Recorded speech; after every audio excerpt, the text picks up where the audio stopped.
జై శ్రీకృష్ణ. మనం ఇవాళ రుక్మిణీ మాత కాలచక్రము ఒక యుగపు సంధ్యాకాంతి దీనా మెరియం గారిచే రచించబడిన ఈ పుస్తకంలో అధ్యాయం 10కి చేరుకున్నాము. ఇవాళ అధ్యాయం పేరు రుక్మిణి మరియు రాధ యొక్క సమావేశం. అది మన అధ్యాయం పేరు. సరే, మనం కథలోకి వెళ్దాము. సుజాత భవంతిలో రాజభవనంలో ప్రదర్శన ఇచ్చిన తర్వాత కొన్ని వారాల వరకు అంబని చూడడం జరగదనమాట. అంబ అంతకు ముందు చాలా రోజుల ముందు వచ్చి వెళ్తుంది ప్రదర్శనకి ముందు. సుజాతకి అంబని చూడాలని కోరిక కలుగుతుంది. అరే, అంబ చాలా రోజులైపోయిందే రాలేదు అని అనుకుంటూ ఉంటుందన్నమాట. ఆ లోటు తెలుస్తుంది తన ఫ్రెండ్ రాలేదని చెప్పి. ఆ తర్వాత ఉదయం తను ఇంకా కొంచెం బద్ధకంగానే ఉన్న టైంలో పొద్దున్నే గదిలోకి అంబ రావడం జరుగుతుంది. సడన్గా వచ్చేయడంతో తను గుర్తుపట్టలేదన్నమాట సడన్గా. ఆ తర్వాత వాళ్ళిద్దరూ కలిసి గార్డెన్లోకి, అక్కడే ఉన్న ఉద్యానవనంలోకి వెళ్తారు. అయితే వెళ్తున్నప్పుడు తన కాలు గురించి అదంతా హీల్ అయిపోయిందని చెప్పి ఇవన్నీ విషయము చెప్పదు అంబకి. సరే, గమనిస్తుందేమో చూద్దాము అని చెప్పి సుజాత చెప్పదు. వారిద్దరూ కలిసి ఉద్యానవనంలోకి వెళ్తారు. ఆ తర్వాత పిల్లలు ఆడుకుంటూ ఉంటే వాళ్ళ దగ్గరికి వెళ్ళి వాళ్ళని కూర్చోబెట్టి మళ్ళీ సుజాత దగ్గరికి వస్తుంది అంబ. అలా వస్తున్న క్రమంలో సుజాత నడుస్తున్నప్పుడు అప్పుడు గమనిస్తుంది. అయ్యో, నీ కాలు భలే ఉందే, మంచిగా అయిపోయిందే అని చాలా ఆశ్చర్యంగా తను అడుగుతుందన్నమాట. అప్పుడు ఆహా, ఇప్పటికి నువ్వు గమనించావా? అవును, నా కాలు నయమైపోయింది. మాత నన్ను చికిత్స చేశారు, హీల్ చేశారు అని చెప్పి సుజాత చెప్తుంది. అప్పుడు ఇంకా ఆశ్చర్యంగా అంబ చెప్తుంది, ఇంకా ఎలా జరిగింది ఇది, ఈ విషయం ఎలా జరిగింది అని అంబ అడిగినప్పుడు తను మాత ప్రదర్శనకి రమ్మనడం, తను సంఘర్షణ పడడం, ఇదన్నీ విషయాలన్నీ కూడా తన అంబతోటి చెప్పుకుంటుంది సుజాత. మాత ఎంత గొప్ప బహుమతి ఇచ్చారో కదా అని చెప్తూ నీకెంతో ఆదర్శమైన ఆరాధ్యుడైన అర్జునుడి ముందు నువ్వు ప్రదర్శన చేశావా, ఎంత అదృష్టం నీది అని చెప్పి అంటూ, నిజంగా చెప్పు, నువ్వు గనక రెండింటిల్లో ఏదైనా ఒకటే ఎంపిక చేసుకోమంటే నువ్వు ఖచ్చితంగా అంటే ఒకటేమో బాగవడం, కాలు బాగవడం, ఇంకొకటేమో అర్జున్ని చూడడం. ఈ రెండిట్లో నువ్వేదైనా ఒకటి చూస్ చేసుకోమంటే నువ్వు ఏది చేసుకునేదానివి? అర్జునుడిని చూడడమే చూస్ చేసుకునేదంట తను సుజాత. అంటే అంత ఇష్టం అన్నమాట, అంత ఆరాధనా భావం అర్జునుడి పట్ల సుజాతకుంది. అది అంబకి తెలిసి అంటుందన్నమాట, చూడు మాత నీకు రెండూ ఇచ్చారు, ఒకటి కాలు నయం చేశారు, నీకెంతో ఆరాధనా భావం ఉన్నటువంటి అర్జునుడి ముందు నువ్వు ప్రదర్శన ఇచ్చేలా చేశారు, ఎంత మంచి బహుమతి నీకు మాత ఇచ్చారు అని చెప్పి తను చెప్తుందన్నమాట. అప్పుడు సుజాత అంటుంది, నీకు తెలుసా అంబ, నిజమైన బహుమతి మాత నాకేమిచ్చారో? నా యొక్క దీర్ఘకాల భావోద్రేకాలను నా ఆత్మ మూలాల నుంచి విడుదల చేయడానికి నాకు సహకరించారు, నాకు ఈ యొక్క అవకాశం ఇచ్చారు అని చెప్పి తను చెప్తుందన్నమాట. మరి అట్లయితే నీకు ఇప్పుడు అతని పట్ల ఏమీ అంటే మహేందర్ పట్ల నీకేం కోపం లేదా, నీకే భావన లేదా అని అంబ అడుగుతుంది. అప్పుడు సుజాత చెప్తుంది, అతన్ని నేను ఎప్పటికీ క్షమించలేను, కానీ ఇంతకు ముందున్నటువంటి ద్వేషము, అంత తీవ్రమైన కోపము నాకు లేదిప్పుడు. అతనిలో కూడా ఏదో ఒక దుష్టశక్తి, ఎలాగైతే మహిషాసురుడు ఉన్నాడో అలా ఒక దుష్టశక్తి ప్రభావం వలన అతను అలా ప్రవర్తిస్తున్నాడేమో. అలా అనే మా అమ్మ చెప్తూ ఉండేది, వాడిలో కూడా దుష్టశక్తి ఉందిలే, అందుకే వాడు అలా మిస్బిహేవ్ చేస్తున్నాడు అన్నట్టుగా వాళ్ళ అమ్మ చెప్తుండేదన్నమాట. ఉద్ధవ్ కూడా ఒకసారి ఇలాగే చెప్పాడు, నాకు మహేందర్ని చూసి జాలనిపిస్తోంది, అతను మనలాగా ఎప్పుడు సంతోషంగా ఉండడు అని చెప్పి ఒకసారి వాళ్ళిద్దరి మధ్య సంభాషణ జరిగింది కదా, అది గుర్తు చేసుకుంటుంది సుజాత అన్నమాట. ఉద్ధవ్ కూడా ఇలాగే చెప్పాడు, తనని చూసి జాలి చెందుతున్నట్టు. ఇప్పుడు నాకు అర్థమవుతోంది అంబా, ఇంతకు ముందు ఈ పాత్రలు చేసినా కూడా నేను ఈ విషయం గ్రహించలేదు. ఏంటి అంటే మనలోనే రాక్షసత్వం ఉంటుంది, మన మధ్యలోనే ఉంటుంది, మనలోనూ ఉంటుంది అన్న విషయాన్ని నేను గ్రహించలేదు. ఇప్పుడు నాకు అర్థమవుతుంది, బహుశా మహేందర్ ఆ యొక్క హృదయంలోకి కూడా ఆ దుష్టత్వం, ఆ క్రూరత్వం ప్రవేశించి ఉండవచ్చు, అందుకే అతను అలా ప్రవర్తిస్తున్నాడు అని చెప్పి సుజాత అంటుంది. అప్పుడు అంబ అంటుంది, ఇంకొకరికి హాని తలపెట్టే ఆలోచనలు, ఇంకొకరిని ఇబ్బంది పెట్టేవే అలాంటి ఆలోచనలే కదా క్రూరత్వం అంటే, అలాంటి ఆలోచనలే రాక్షసత్వం కదా అని చెప్తూ ఒక్కసారి గంభీరంగా అయిపోయి సుజాత, మనందరం కూడా ఎంతోమంది మహిషాసురుల్ని ఏదో ఒక రూపంలో మనం ఎదుర్కోవాల్సి ఉంటుంది కదా! మనం ఎప్పుడైనా మన జీవిత కాలంలో ఒక్కసారైనా మనం అలాంటి మహిషాసురుడు లాంటి ఆ క్రూరత్వాన్ని మనం ఎదుర్కోవాల్సి వస్తుంది గదా! ఏదో ఒక రూపంలో అని చెప్పి తను కొంచెం బాధపడుతూ గంభీరంగా అంటుంది. అంటూ మరి అలాంటి యుద్ధం మనం చేసినట్లయితే మనలో కూడా అంతర్గతంగా దుర్గమ్మ ఉన్నట్టే కదా! అని చెప్పి తను అంటుంది. నీవు చాలా అదృష్టము. దుర్గమ్మగా నిన్ను నువ్వు గుర్తించుకొని, నీ యొక్క భావనలతోటి నువ్వు పోరాడావు. నువ్వు చాలా అదృష్టం. నీది చాలా అదృష్టం అని చెప్పి అంబ చెప్తుంది. అప్పుడు సుజాత అంటుంది, మనిద్దరికీ ఇలాంటి ఇబ్బందులున్నాయి అంబ. కానీ మన భవిష్యత్తులో మన పిల్లలకి మాత్రం అలాంటి ఇబ్బందులు రాకూడదని మనం ఆశిద్దాం అని చెప్పి అంటుంది. మళ్ళీ అంటూ ఈశానేమో తండ్రి లేకుండా పెరుగుతున్నాడు కాశిని అంటూ ఆగిపోతుంది. అప్పుడు అంబ అంటుంది, ఈశానికి మాత ఉంది. నువ్వు భయపడకు. ఈశాని యొక్క ప్రతి అవసరము మాత చూసుకుంటారు. ఇక కాశిని అంటావా? నేను ఉండనే ఉన్నాను. నేను నా చివరి శ్వాస వరకు కాశిని కోసం నేను పోరాడతాను అవసరమైతే అని చెప్పి అంబ చెప్తుంది. నన్ను అంజలి పిలిచింది. అంబ చెప్తూ ఉందనమాట. తనని అంజలి పిలిచిందని, ఇవాళ మాత వస్తారని చెప్పి అంజలి అంటుంది. అంటూ మాత అంటుంది, అంజలి మాత ఇవాళ వస్తున్నారు. నువ్వు తప్పకుండా రావాలని నన్ను పిలిచింది. ఏదో నా ఆత్మ ఉద్ధరణ కోసం ఎప్పుడూ తను ఆరాట పడుతూ ఉంటుంది అంజలి. మాత ద్వారా నన్ను అప్లిఫ్ట్ చేయాలని, అంటే ఉద్ధరించబడాలని నేను అంజలి కోరుకుంటూ ఉంటుంది. ఎందుకు తనకి అంత మన పట్ల ఎంత ప్రేమో, ఎంత చక్కగా మన గురించి ఆలోచిస్తుందో, మన ఆత్మ ఉద్ధరణ గురించి తను ఎక్కువ ఆలోచిస్తుంది. మనకు పడే కష్టాలు వాటి నుంచి మనము బయటపడడానికి మనకి సహాయం ఎలా చేయాలా అని తను ఆరాటపడుతూ ఉంటుంది అని చెప్పి అంబ అంజలి గురించి మాట్లాడుతుంది. అందరూ కలిసి ఆ కమల పువ్వుల సరస్సు, లోటస్ పాండ్ దగ్గరికి అందరూ చేరతారనమాట. ఇక మాత వచ్చే టైం అయిపోయింది. అందరూ అనుకుంటూ ఉంటారు, ఇవాళ మాత ఏం కథలు చెప్తారో అని చెప్పి అందరూ మాట్లాడుకుంటారు. కొత్తగా వచ్చిన మహిళలు కూడా అక్కడ ఉంటారు. వాళ్ళు అనుకుంటారు, మనం ఇవాళ బృందావనంలో కృష్ణుడు ఎలాంటి లీలలు చేశారో అవి అడుగుదాము అని చెప్పి ఒకరంటే, ఇంకొకరు అంటారు, తప్పు రాధ గురించి మనం అడగకూడదు కదా! రుక్మిణి మాత ఏమనుకుంటారో, పెళ్లికి ముందు సంగతులు మనం ఎలా అడగగలము అని చెప్పి ఇంకొకళ్ళు అనుకుంటారు. ఇవన్నీ వింటూ వీళ్ళిద్దరూ అనుకుంటారు, అయ్యో! మాత గురించి ఇంకా ఎంత స్వల్పంగా ఆలోచిస్తున్నారు. ఆవిడ జగజ్జనని, ఆవిడకి తెలియని విషయం ఏమన్నా ఉంటుందా అని వీళ్ళిద్దరూ అనుకుంటారు.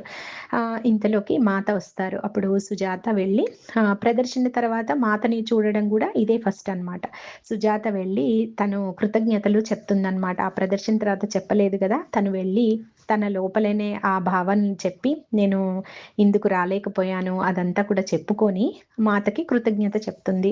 తనకు ఆ అవకాశం ఇచ్చి తన లోపల భావోద్రేగాలన్నీ తను బయటకి రిలీజ్ చేసేలాగా అవకాశం ఇచ్చినందుకు తను సంతోషిస్తూ కృతజ్ఞతగా మాతకి ప్రణామం చేస్తుంది. అప్పుడు మాత అంటారు, సంతోషం. నీ లోపల ఉన్నటువంటి ఆ రాక్షసుడిని, ఆ భావాల్ని నువ్వు గుర్తించావు కదా! సంతోషం అంటుంది మాత. ఇక ఆ తర్వాత మాత మాట్లాడడం మొదలుపెడతారనమాట.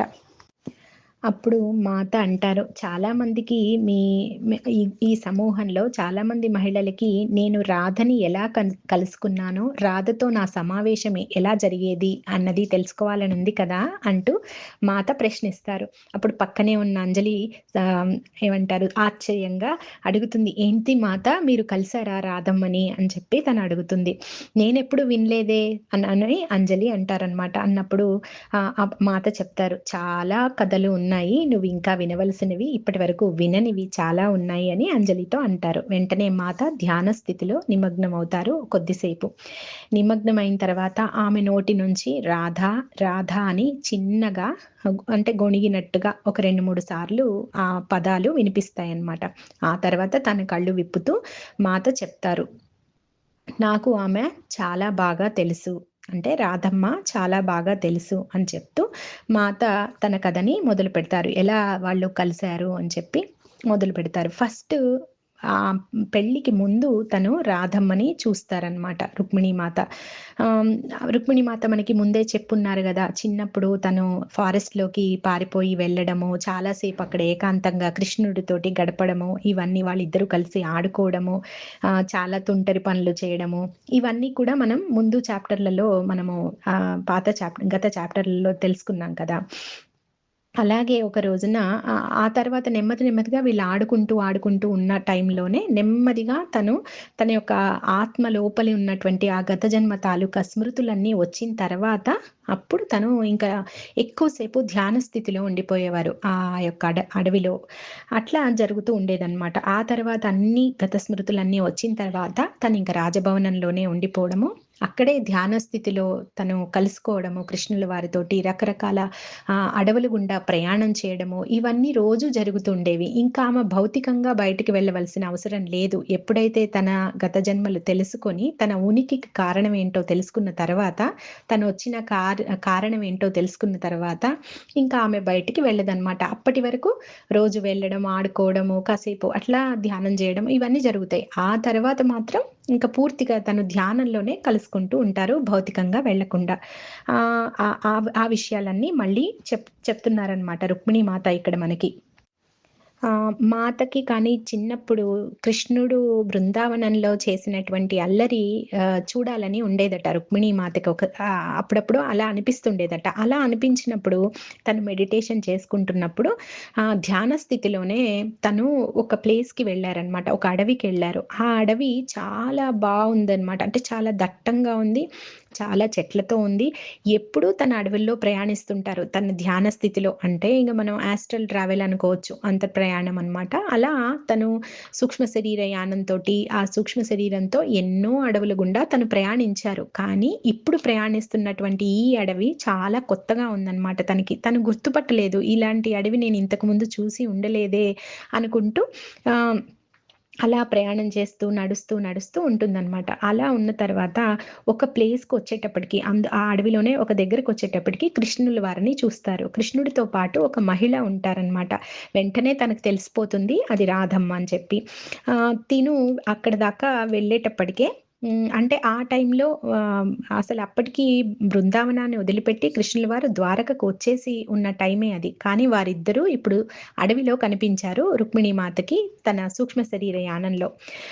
అయితే వెంటనే కృష్ణుల వారికి తెలిసిపోయింది రుక్మిణీ మాత ప్రెజెన్స్ అంటే ఆవిడ అక్కడికొచ్చారని. వెంటనే అటువైపుగా ఆయన చూసారు.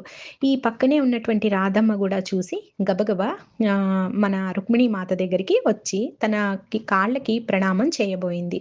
అప్పుడు రుక్మిణీ మాత చెప్పారు, "నువ్వు పెద్దదానివి కదా! నువ్వలా చేయకూడదు" అని. లేదు అంటూ రుక్మిణీ మాత పాదాలని తన నుదుటికి రాధమ్మ తాకించారట.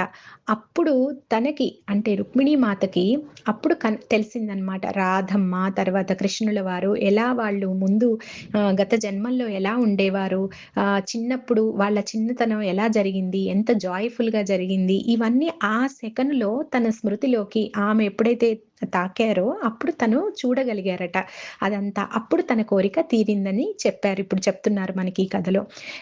అలా రాధమ్మ తోటి మొదటిసారి సమావేశం కానీ ఆ టైంలో తను తాకినప్పుడు తనకి తెలిసిపోయిందేంటంటే, అసలు రాధమ్మ ఎవరు అన్నది రుక్మిణీ మాతకి తెలిసిపోయింది. వారిరువురు వేరు కాదు గదా! రుక్మిణీమాత, రాధ వీళ్ళందరూ గూడా ఒకే ఒక్క జగజ్జనని నుంచి వచ్చిన వారే కదా! వెంటనే తనకి తెలిసిపోయింది. ఈమె ఎవరు అన్న విషయం తను తెలుసుకోగలిగిందనమాట ఆ టైంకి. అప్పుడు ఇది చెప్తూ రుక్మిణీమాత అంటారు, ఓన్లీ మనకి హ్మ్, బాహ్య ప్రపంచానికి రాధ యొక్క బాహ్య స్వరూపం మాత్రమే తెలుసు. తన అంతఃస్వరూపం కాదు అని చెప్పి, అసలు నిజంగా ఆమె ఎవరో తెలీదు అందరికి. ఎవరికీ తెలీదు అని చెప్పి తనంటారు. అంటూ ఇంకొక విషయం కూడా రాధమ్మ గురించి చెప్తారు. ఇది తను మా రుక్మిణీమాత, కృష్ణుల వారి వివాహం జరిగిన కొద్ది రోజుల్లోనే జరిగిన సంఘటన అన్నమాట. అప్పటికి రాధమ్మ కొంత కృష్ణుడి విరహంతో ఆవిడ తపించిపోతూ ఉన్నారనమాట. ఆ మాధుర్యం కావాలి అని చెప్పి, కృష్ణుల వారిని చూడాలి అని చెప్పి ఆవిడ తపన చాలా ఎక్కువగా ఆవిడ ధ్యాన స్థితిలో అక్కడ ఉన్నారు. అప్పుడు ఇక్కడ మన ద్వారకలో ఉన్నటువంటి రుక్మిణీ మాతకి ఆమె యొక్క విరహము ఈమె అనుభూతి చెందుతోంది. అంటే ఎలా అంటే ఎంత ఆమె ఎంత బాధపడుతోందో, కృష్ణుడు పక్కన ఉన్నా కూడా తిను అది ఫీల్ అవుతున్నారనమాట. ఎందుకంటే వాళ్ళిద్దరూ ఒకటే అని చెప్పి మనం అనుకున్నాం గదా! అలాగా ఆమె యొక్క బాధని ఈమె హృదయం అంతా పిండేసినట్టు అన్నం అంటే భోజనం చేయలేకపోవడం, నిద్రపోలేకపోవడం, ఎక్కడ ఒక్క సెకను గూడా ప్రశాంతంగా ఉండలేక లోపల నుంచి ఒక తపన వస్తూ ఉందంట రుక్మిణీ మాతకి. అంటే తను పడుతున్న ఆవేదన, తను పడుతున్న ఆ బాధ, కృష్ణుడితోటి నేను లేను, కృష్ణుడు దూరంగా ఉన్నాడు అన్న బాధంతా గూడా రుక్మిణీ మాత ఇక్కడ అనుభూతి చెందుతున్నారు. ఇంక తన వల్ల కాక తన వల్ల అంటే రాధ కళ్ళు ఎంత బాధతో ఉన్నాయో అవి తనుగా ఫీల్ అవుతున్నారు ఇక్కడ రుక్మిణీ మాత. వెంటనే తను ఇంకా ఏడుపు అలా కారిపోతూ ఉంటుందంట. తన కళ్ళల్లోంచి నీళ్ళు అలా వస్తూనే ఉన్నాయి, వస్తూనే ఉన్నాయి. తన హార్ట్ మొత్తం మెల్ట్ అయిపోయి కరిగిపోతున్న ఫీలింగ్ ఆమెకి అంత స్ట్రాంగ్‌గా వచ్చిందనమాట. అంత అంటే భగవంతుడి కోసం ఆహ్, భక్తుడు అంటే కృష్ణ పరమాత్మ కోసం రాధమ్మ అంత పరితాపం చెందింది. కొద్దిసేపు ఆయన దూరం అయ్యారు అన్న ఆలోచన రాంగానే అంటే ఫిజికల్ బాడీ దూరంగా ఉన్నది అనుకున్నప్పుడు తను చాలా విరహంతోటి ఆవిడ చాలా కష్టపడిందనమాట. ఈ కష్టం అంతా గూడా రుక్మిణీ మాతని తాకింది. అప్పుడు ఏం చేయాలో తెలియక కృష్ణుడి దగ్గరికి వెళ్ళి, ఇంక నేను ఆ రాధమ్మ పెయిన్‌ని నేను తట్టుకునే శక్తి నాకు లేదు. ఆమె బాధని తప్పించండి మీరు. ఎందుకు ఇలా మీరు నిశ్శబ్దంగా ఉన్నారు అని చెప్పి తను ఎలా కూర్చోగలిగారు ఇంత నిశ్శబ్దంగా, ఇంత జాయ్‌ఫుల్‌గా మీరెలా ఉన్నారు అని చెప్పి తను అడుగుతుంది. అడిగినప్పుడు సరే అయితే నువ్వు తీర్చాలనుకుంటే తీర్చు. నువ్వు అంటే తనకి తెలవాల్సుంది. ఏమని తెలవాల్సుంది? తెలుసుకోవాల్సుంది తను తన హృదయంలోనే కృష్ణ పరమాత్మ ఉన్నారు. ఏ దూరము వాళ్ళని విడదీయలేదు అన్న విషయం తనకి తెలియాలని అని చెప్పి కృష్ణ పరమాత్మ అంటారట. అప్పుడు రుక్మిణీ మాతకు అర్థమవుతుంది. ఆయన ఏం చెప్పదలుచుకున్నారు అన్నది అర్థమవుతుంది. కానీ తను ఈ బాధ పడుతున్నారు కదా! ఈ బాధ తనని తినేస్తోంది. అందుకని వెంటనే ఆయనని అభ్యర్థిస్తుంది. నేను చనిపోయేలా ఉన్నాను. నన్ను ఈ యొక్క సఫరింగ్ నుంచి నన్ను విడుదల చేయండి అని చెప్పి అప్పుడు అడుగుతుంది. అడిగితే ఆయన ఒక్క సెకను అలా చూస్తారనమాట. అంటే ఆయన ఫస్ట్ దాన్ని కేర్ చేయనట్టుగా అంటే అదంత పట్టించుకోనట్లుగా ఉంటారు. తిననుకుంటుంది ఎందుకు ఈయన ఇలా ఉన్నారు? ఎందుకు దీనిని మంచిగా తీసుకోవడం లేదు, మనసుకు తీసుకొని స్పందించడం లేదు అని చెప్పి చూస్తుంది. అప్పుడు తను లోపలికి చూసినప్పుడు, కృష్ణ పరమాత్మ కళ్ళ లోపలికి చూసినప్పుడు ఆయన ఎంత బాధపడుతున్నారు, ఆయన లోపల ఎంత వరద అంటే ఆ యొక్క బాధ వరదలాగా పొంగుకొస్తోంది అన్నది రుక్మిణి మాత చూసి చలించిపోతుంది. అప్పుడు కృష్ణుల వారు అంటారు, "నువ్వు వెళ్ళు ఆమె దగ్గరికి" అని చెప్పి, "నువ్వు ఆమెని ఆ బాధ నుంచి విముక్తురాలిని చెయ్యి" అని చెప్పి అంటూ, "నన్ను కూడా విముక్తుడిని చెయ్యి" అంటారు రుక్మిణి మాత. అంటే చూడండి భగవంతుడు, భక్తుడు ఇద్దరూ అదే బాధలో ఉన్నారు. ఆహ్, అంటే భగవంతుడి కోసం భక్తుడు పడే బాధ భగవంతుడిని కూడా చలింపజేస్తోందనమాట. అలాంటి ప్రేమ రాధమ్మది పరమాత్మ పట్ల. కానీ ఎందుకు ఇలా చేసింది? మనం చూద్దాం. మాత ఏం చెప్తున్నారో చూద్దాం. అప్పుడు మాత అంటారు, "నేను తప్పకుండా దీన్ని విడుదల చేస్తాను ప్రభు. మిమ్మల్ని మరియు తనని కూడా" అని చెప్పి తను వెళ్తుంది. వెళ్ళి ధ్యానంలో కూర్చుంటుంది. ధ్యానంలో కూర్చొని రాధమ్మ దగ్గరికి వెళ్తారనమాట. అప్పటికి రాధమ్మ ఏడుస్తూ అర్ధరాత్రి పూట గది డోర్ దగ్గర కూర్చొని ఏడుస్తూ ఉంటుందనమాట. ఎంత మౌనంగా మూలుగుతూ ఆహ్, ఎంత భౌతికంగానే వేదన గురి అవుతూ ఉంటుంది. ఆ టైంలో తను రుక్మిణి మాత వెళ్తారు. వెళ్ళి రాధమ్మని పిలుస్తారు. "ఇంక నువ్వు ఇలా బాధపడవద్దు. ఇలా విచారించొద్దు. నీ యొక్క కన్నీటిలో నేను కొట్టుకుపోయేలాగా ఉన్నాను. నువ్వింక అంత బాధపడకు" అని చెప్పి అంటూ తన దగ్గరికి వెళ్తారు. అప్పుడు వెంటనే రాధమ్మ లేచి గబగబా రుక్మిణి మాత దగ్గరకొచ్చి తనకి ప్రణామం చేసి, తన యొక్క నమస్కారం చేసి, తనని గట్టిగా పట్టుకొని "నేను మిమ్మల్ని బాధ పెట్టానా? నా వలన మీరు బాధపడుతున్నారా?" అంటుంది అమాయకంగా. అప్పుడు రుక్మిణి మాత అంటారు, "మరి అంతే కదా! నీ బాధ నా బాధ కాదా?" అంటారు రుక్మిణి మాత. హ్మ్. నాకు మనిద్దరి మధ్య డిఫరెన్స్ అంటే భేదభావం లేదని తెలుసు.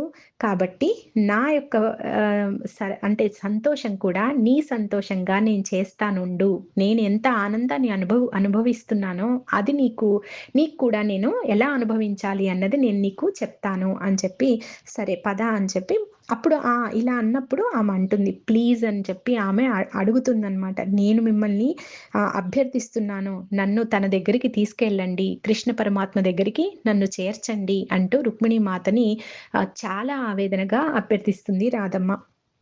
అప్పుడు తను రాధమ్మని తను కౌగిలించుకొని రుక్మిణీ మాత అంటారు, "రాధా ఎక్కడికి తీసుకెళ్ళాలి నిన్ను? ఎవరి దగ్గరికి తీసుకెళ్ళాలి? ఆయన నీలో లేరా? ఆయన ఎప్పుడైనా నిన్ను వదిలిపెట్టి ఉన్నారా? ఒక్క సెకనైనా ఉన్నారా? అసలు ఉండగలరా? ఆయనెప్పుడు నీ హృదయంలోనే నివసించారు కదా!"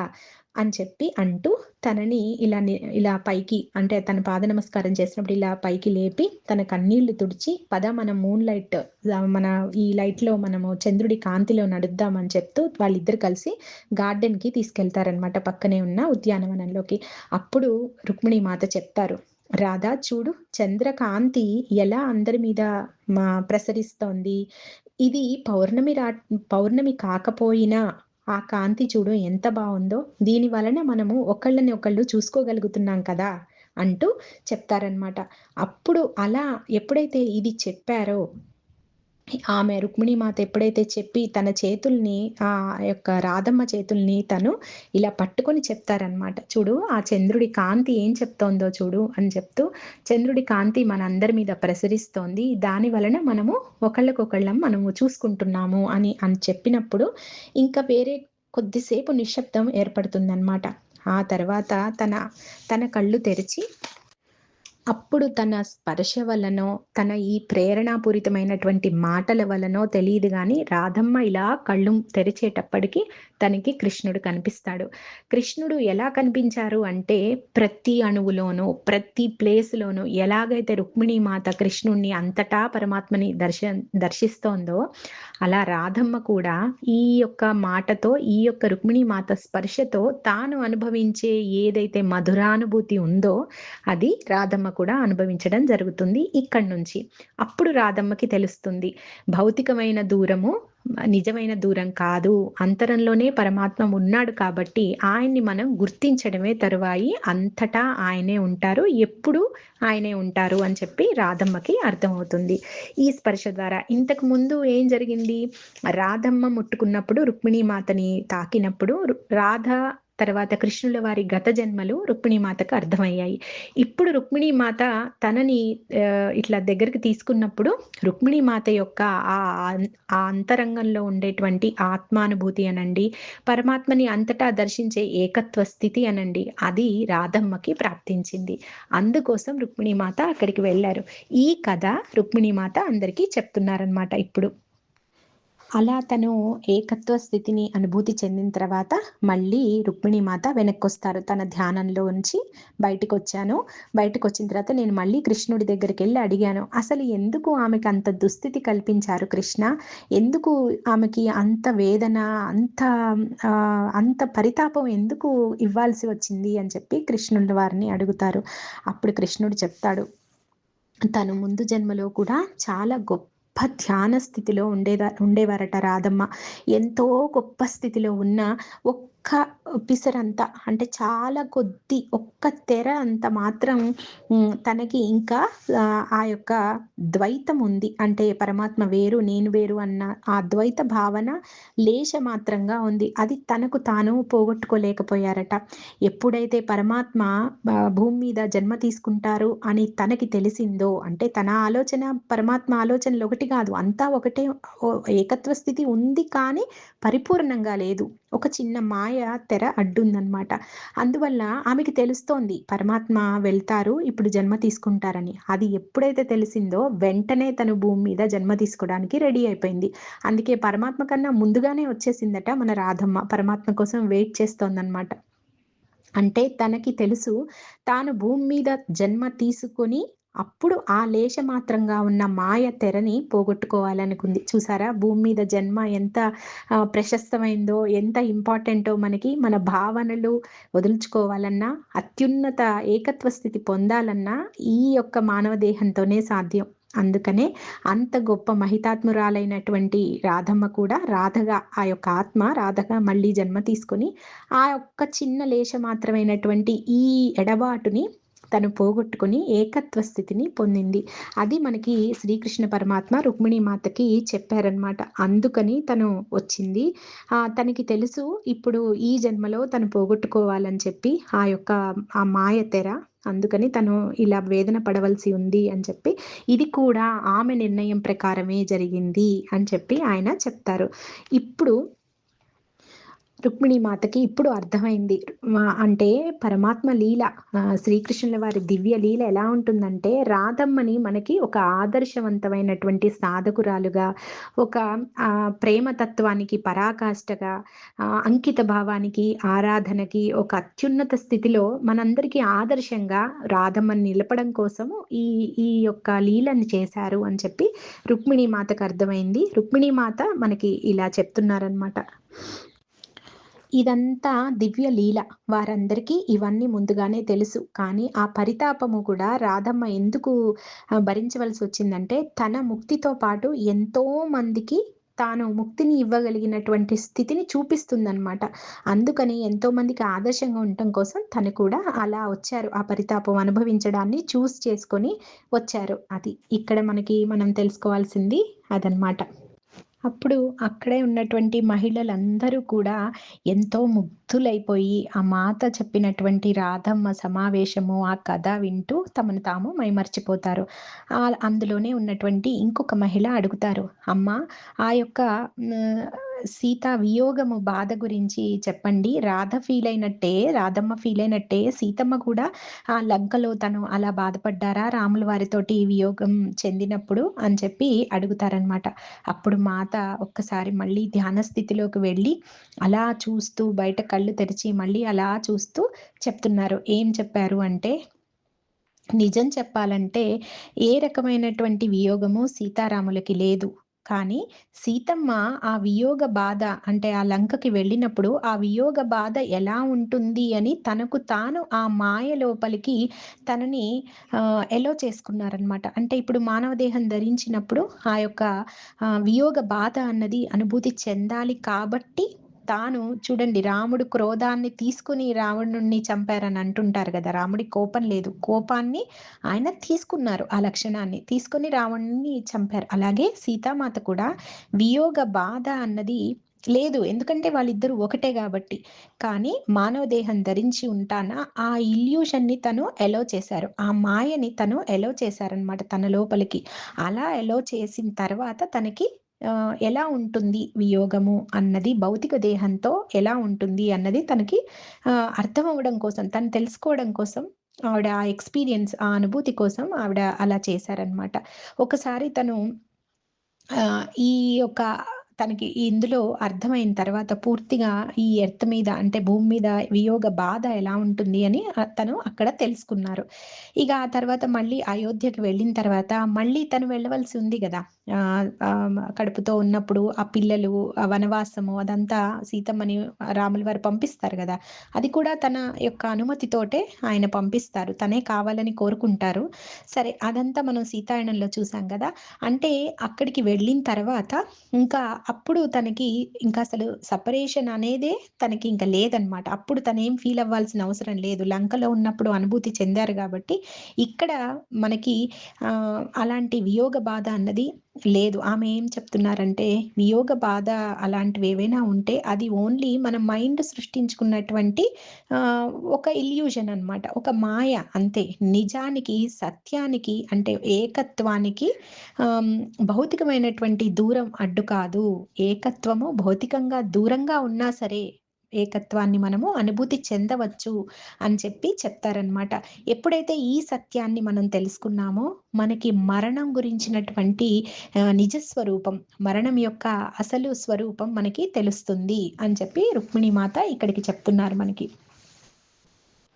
ఇదే సత్యాన్ని మనకి రాధమ్మ కూడా చెప్పింది. అందుకనే ఈ కృష్ణుడి ఉనికిలో రాధ యొక్క రాధ యొక్క ప్రేమ, రాధ యొక్క ఉత్సాహము అవన్నీ కూడా కృష్ణుడితో పాటే ఉంటాయి. కృష్ణుడు ఎక్కడ ఉంటే అక్కడ రాధ కూడా ఉన్నట్టే. ఆ ఉనికిలో అంతర్భాగమే.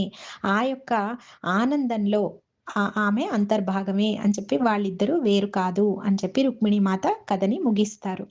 ఇలా రుక్మిణీమాత కథ చెప్పిన తర్వాత ఇంకా అందరూ ఎవరి పనుల్లోకి వాళ్ళు చాలా భారంగా వెళ్తూ ఉంటారు. ఎందుకంటే ఆ ప్రేమ యొక్క తరంగాలు వాళ్ళని ముట్టేశాయి ఎప్పట్లాగే. మాత చెప్తుంటే మరి అంత అంత ఎనర్జీ ఉన్నప్పుడు ఇంకా మనం పనుల్లోకి వెళ్ళలేం కదా! అలా వాళ్ళు కూడా అలా నెమ్మదిగా లేస్తూ ఉంటారనమాట. అప్పుడు సుజాత గమనిస్తుంది. అంబ, సుజాత ఇద్దరు కలిసి వింటూ ఉంటారు గదా! ఇదంతా. మాత లేచి వెళ్ళిపోతుంటారు. వీళ్ళిద్దరూ కూర్చొనుంటారనమాట. ఇంకా ఆ యొక్క మధురిమలో అలా వాళ్ళ లోపలికి దాన్ని ఆస్వాదిస్తూ కూర్చుంటారు. అప్పుడు సుజాత చూస్తుంది అంబ వైపు. అంబ ఒక రకమైనటువంటి ఉత్తేజంతోటి, ఒక రకమైన ఒక ఉద్రేకం అని అనలేము దాన్ని. ఒక మంచి అండర్‌స్టాండింగ్ తోటి తన మొహం వెలిగిపోతూ ఉంటుందనమాట. ఏదో సాధించినట్టు, ఏదో తనకు ఆన్సర్ దొరికినట్టుగా అలా ఉద్విగ్నతతో తన మొహం వెలుగుతూ ఉంటుంది. అప్పుడు ఇంకా తన భర్త వచ్చే సమయానికి ఇంటికి వెళ్ళిపోవాలి. కాబట్టి అలాగా ఆదుర్దాగా వెంటనే తన యొక్క సామానంతా తీసుకొని తన వైపు చూస్తుంది. చూసి అంటుంది అంబ అంటుంది, "ఈ మాటలు ఒక్కసారి జాగ్రత్తగా పరిశీలించండి." అంబ అంటుంది, "నువ్వు చాలా అదృష్టవంతురాలివి. నిన్ను నువ్వు లోపల ఉన్నటువంటి ఆ కోపాన్ని, ద్వేషాన్ని వదులుచుకున్నావు. నీకు నువ్వు దుర్గమ్మగా మారిపోయి అలాగా నువ్వు బయటికి వాటిని విడుదల చేశావు. నీ యొక్క కళతో, నీ యొక్క నృత్యంతో నువ్వు దుర్గామాతగా మారి వాటన్నిటిని నువ్వు చేయగలిగావు. కానీ నేను అలా అవ్వలేను. దుర్గమ్మగా అవ్వలేను నేను. నేను రాధగా అవ్వగలను. నా ప్రేమని, నా యొక్క హృదయాన్ని, నా యొక్క మెదడుని మొత్తం నన్ను నేను ఆ యొక్క రాధగా నేను మార్చుకొని కృష్ణుడిని ప్రేమించగలను. అదొక్కటే ప్రేమతత్వంతో మాత్రమే నేను నా యొక్క భావాలు, నా లోపల ఉన్న కోపము దాన్ని వదులుచుకోవడానికి నేను రాధగా మారగలను అంటుంది. తన భర్తని గుర్తు చేస్తూ, తన భర్త కూడా తనని హింసిస్తుంటాడు కదా! ఆ యొక్క కోపాన్ని నేనెలా పోగొట్టుకోవాలి అంటే, నేను కృష్ణుడి పట్ల నా యొక్క అణువణువు రాధ ఎలాగైతే తనను తాను సమర్పణ చేసుకుందో, నేనలా ప్రేమగా ఆయనకి నన్ను సమర్పణ చేసుకుంటూ, నాలో భావాలు తీసేసుకుంటాను. అంతేకాని నీలాగా నేను దుర్గగా అవ్వలేను కదా! నేను రాధగా అవుతాను అంటుంది. అప్పుడు అంజలి ఎందుకు నన్ను ఇక్కడికి పంపించిందో నాకర్థమైంది. మాత నాకు ఒక కీ ఇచ్చారు. నన్ను నేను తెలుసుకోవడానికి మాత ఒక తాళం చెవి ఇచ్చారు నాకివాళ. నేను దాన్ని ఇంకా తెలుసుకోవాలి అని చెప్పి తను సుజాతతో అలా బాధపడుతూ అంటుందనమాట. వెంటనే సుజాత తనని హగ్ చేసుకుంటుంది. హగ్ చేసుకొని సరే అలాగే మాత చెప్పే మనకి కథలన్నీ కూడా మన ఆత్మ ఉద్ధరణకే అని చెప్పి వాళ్ళిద్దరూ అనుకుంటారు. అనుకొని ఒకసారి అంబని అలా దగ్గరికి తీసుకున్నప్పుడు సుజాత గమనిస్తుంది. తన మెడ చుట్టూ ఎర్రగా కందిపోయి, ఘాట్లు పడిపోయి బహుశా వాళ్ళ భర్త కొట్టిన గుర్తులుంటాయన్నమాట. తను వెంటనే తన షాలు కప్పేసుకుంటుంది అంబ కనపడకుండా. అది అడుగుదాము అని అనుకునే లోపే, సరే సరే నేను వెళ్ళిపోతున్నాను. నాకు టైం అయిపోయింది అని చెప్పి గబగబా వెళ్తుంది అంబ. వాటిని దాచేస్తూ అన్నమాట. ఇది ఇక్కడికి మన స్టోరీ అయింది. 10వ చాప్టర్ అయింది. జై శ్రీకృష్ణ.